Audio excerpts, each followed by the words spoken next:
समस्त NIOS DElEd साथियों का स्वागत है आपके अपने YouTube channel MKS teaching point में। जैसा कि साथियों आप यहां पर देख रहे हैं ट्रांसफ़र पिटीशन और आपकी जो ये Kaushik Das versus the state of West Bengal वाली जो SLP है वो यहां पर अगर आप देखेंगे आज 18/11/2024 को सीरियल नंबर 1730 पर जस्टिस संजय कौल सर की बेंच में आपको लिस्टेड दिखाई दे रही है। आप सभी को बेसब्री से इंतजार होगा कि आखिर इस सुनवाई का क्या निष्कर्ष है। आप देख रहे हैं कई बार ये सुनवाई को लेकर के याचिका लिस्टेड हुई है। फाइनली आपको बता दें ये सुनवाई चैम्बर में आपकी लिस्टेड हुई, क्योंकि स्पष्ट तौर पर देखेंगे इसके अलावा और भी सुनवाइयाँ चैम्बर में इसमें लिस्टेड हुई हैं जिनके बारे में हमने आपको कई बार इंगित कराया है। अब यहाँ पर आप देख रहे हैं कि विशेष तौर पर आप सभी लोगों के लिए कुछ विशेष निष्कर्ष इंगित कराएंगे। क्यों ये याचिका चैम्बर में बार बार लिस्टेड हो रही, इसका भी कारण आपको यहाँ पर हम इंगित कराने वाले हैं। तो आप वीडियो को जरूर अंत तक देखें और वीडियो को लाइक करें, शेयर करें, जिससे वीडियो में दी गई महत्वपूर्ण इन्फॉर्मेशन सभी तक जरूर पहुँचे। आप यहाँ पर देखेंगे 18/11/2024 की डेट आपको दिखेगी और आप सभी को पता ही चैम्बर में सुनवाई लिस्टेड हुई है। अब आपको स्पष्ट हो रहा होगा इसमें 3 आईए आपको शो हो रही हैं। एक आईए का नंबर है 178925, दूसरा है 214706 और तीसरा अगर हम बात कर लें 223762 है। ये जो आईए हम कई बार आपको इंगित करा चुके हैं। जो ये आपकी SLP है इसमें जो 12 से 96 रिस्पोंडेंट हैं उनको कहीं ना कहीं स्पष्ट तौर पर हटाने को लेकर के ये आईए दाखिल की गई। कई बार देख सकते हैं 14 नवंबर को भी सुनवाई लिस्टेड हुई, चैम्बर में ही लिस्टेड हुई, तब जस्टिस पंकज मित्तल सर की बेंच में हुई। इससे पहले 11 तारीख को भी चैम्बर में लिस्टेड हुई, तब जस्टिस उज्जवल भुयान सर की बेंच में हुई। इसी तरीके से अगर आप देखते जाएंगे तो 21/10/2024 को ओपन कोर्ट में केवल आपकी जो ट्रांसफ़र पिटीशन की सुनवाई हुई। तो फाइनली आज की सुनवाई का निष्कर्ष क्या है ये आप सभी को जानना अति आवश्यक है। आइए बात करते हैं। यहाँ पर देख सकते हैं भारत का सर्वोच्च न्यायालय सूचना माननीय न्यायमूर्ति पंकज मित्तल 18/11/2024 यानी सोमवार को न्यायालय में उपस्थित नहीं होंगे।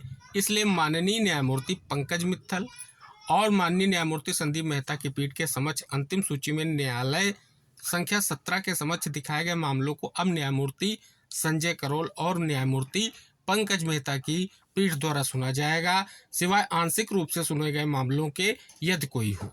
इसके अलावा 18/11/2024 सोमवार को न्यायालय संख्या 9 में माननीय न्यायमूर्ति संजय करोल की एकल न्यायाधीश पीठ रद्द हो गई है और इस पीठ के समक्ष दिखाए गए एकल न्यायाधीश पीठ और चैम्बर मामले की सुनवाई नहीं की जाएगी। यानी ये सुनवाई आपकी जो आज की सुनवाई आपकी जो लिस्टेड हुई थी वो कोर्ट नंबर 9 में जस्टिस संजय कौल सर की बेंच में लिस्ट हुई। तो आप देख सकते हैं नोटिस आ चुकी है, इसलिए आज आपकी स्पष्ट तौर पर चैम्बर में कोई सुनवाई नहीं होगी, जो आप सभी लोगों के लिए निष्कर्ष के तौर पर इस नोटिस के माध्यम से स्पष्ट हो रहा है। अब यहाँ पर आप देख सकते हैं कोर्ट नंबर 9 की अगर लाइव अपडेट हम आपको दे दें तो जो याचिकाएं यहाँ पर लिस्टेड हुई हैं किसी में आप सभी को कोई भी स्थिति क्लियर होती नहीं दिखेगी। इसी में अगर आप बात करेंगे तो आपको 1730 नंबर पर आपकी Adarsh Kumar Srivastava versus state of Uttar Pradesh और Kaushik Das versus state of West Bengal की याचिका यहाँ पर लिस्टेड दिखाई देगी। तो फिलहाल आज कोई चैम्बर में सुनवाई नहीं है। नेक्स्ट सुनवाई की डेट आती है, सुनवाई को लेकर के फिर से याचिका लिस्टेड होगी तो हम आपको ज़रूर इंगित कराएंगे। चलिए आज की जो ऑफिस रिपोर्ट सुनवाई से संबंधित है उस पर भी बात कर लेते हैं कि आखिर जो नोटिस इशू किया गया, नोटिस का क्या परपेच है, क्या जवाब है, क्या निष्कर्ष देखने को मिल रहा है। आप यहाँ पर देखेंगे आप सभी के सामने निष्कर्ष देखने को मिलेगा। हालांकि वो तथ्य हमने आपको इंगित कराए हैं जो आईए किस लिए है वो भी यहाँ जानकारी आपको मिल रही होगी और सारी जानकारी हमने आपको इंगित कराई है, फिर भी इंगित कराएंगे क्योंकि जो आपकी ये SLP दाखिल हुई थी इस SLP पर जब सुनवाई हुई थी तो आप सभी को पता है इस याचिका को ट्रांसफ़र पिटीशन के साथ टैग किया गया। उसके बाद जो है आईए दाखिल की गई। आईए पर जब चैम्बर में 6/9/2024 को सुनवाई हुई तब ये निष्कर्ष निकल कर आया कि रिस्पोंडेंट जो है इनको हटाने को लेकर के जो West Bengal primary education board है उन्होंने समय मांगा था।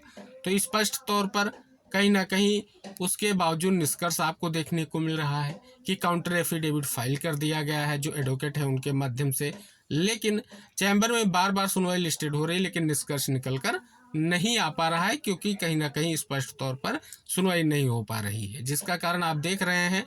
और फाइनली आप यहाँ पर देख सकते हैं जो आपकी ट्रांसफर पिटीशन पर पिछली सुनवाई हुई थी तब स्पष्ट किया गया था कि 4 सप्ताह का समय दिया गया था और सर्विस कंप्लीट होने पर कहीं ना कहीं सुनवाई की स्थिति क्लियर होती दिखेगी। तो इन स्पष्ट हो रहा है, चैम्बर में सुनवाई लगने का निष्कर्ष आप सभी को स्पष्ट हो गया होगा और जो निष्कर्ष हमने आपको इंगित कराया वो भी आपको स्पष्ट हो गया होगा। तो ये सारी जानकारी आपको यहाँ से निष्कर्ष के तौर पर निकल कर आ रही है।